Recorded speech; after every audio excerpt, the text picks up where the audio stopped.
ကဲကဘာဖလာရဲ့ဒန်ယာအိမ်မက်ဆိုးတွေပေါ့နော်ဆိုတော့ဒန်ယာရတဲ့နေရတော့ထွက်ပေါ်လာပြီဖြစ်ပါတယ်အဲ့ဒါကတော့ဒီဘရာဇီးအသင်းရဲ့လူငယ်ညာနောက်ခံလူပေါ့နော် Flamingos အသင်းကနေပြီးတော့ညာနောက်ခံလူဒီ Wesley ကမင်းညာရရှိခဲ့တဲ့ဒန်ယာကြောင့်ဒီကဘာဖလာကိုပွဲစဉ်တွေကိုလွှဲချော်တော့ပဲဆိုပြီးတော့တရင်တစ်ပုတ်ကနေပြီးတော့တက်လာတာဖြစ်ပါတယ်ဆိုတော့ဒီWesley ကဒီ Flamingos အသင်းမှာကစားတာဖြစ်တယ်2003ခုနှစ်မှာမွေးတာဆိုတော့အသက်20-23ဝန်းကျင်ရှိတဲ့ကစားသမားဖြစ်တယ်ဆိုတော့ Brazil အသင်းရဲ့ညာနောက်ခံလူ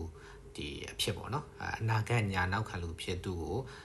တတ်မှတ်ထားကြတာဖြစ်ပါတယ်သူကမြန်နှုံးမြင့်တဲ့ကစားသမားဖြစ်တယ်တိုက်စစ်လိုက်ပါမှုအားကောင်းတယ်ပြီးလို့ရှိရင် cross တွေကောင်းကောင်းတင်နိုင်တယ် 1-on-1 defending ရန်ကောင်းတယ်ဆိုတော့ Brazil အသင်းရဲ့ညာနောက်ခံလူဖြစ်တတ်မှတ်ခံရတဲ့ဒီတယောက်ကဒီ2026ကမ္ဘာဖလားကိုတန်ရာကြောင့်ဒီပါလာပြီးတော့မှလွှဲချော်သွားခဲ့ပြီပေါ့နော်ဆိုတော့ဒီသတင်းလေးကြတော့စလာပြီပေါ့အဲ့တော့ဟို friendly match တွေလည်းကစားနေတယ်ဆိုတော့ဒန်ယာရလူစင်းတွေကလည်းတီးထပ်ပို့ပြီးတော့အသင်းတွေစီကနေပြီးတော့ထွက်လာကြရတယ်ရှိတယ်ပေါ့နော်ရှိနိုင်တယ်ဆိုတော့ဒါလေးတင်ပြလိုက်ရခြင်းဖြစ်ပါတယ်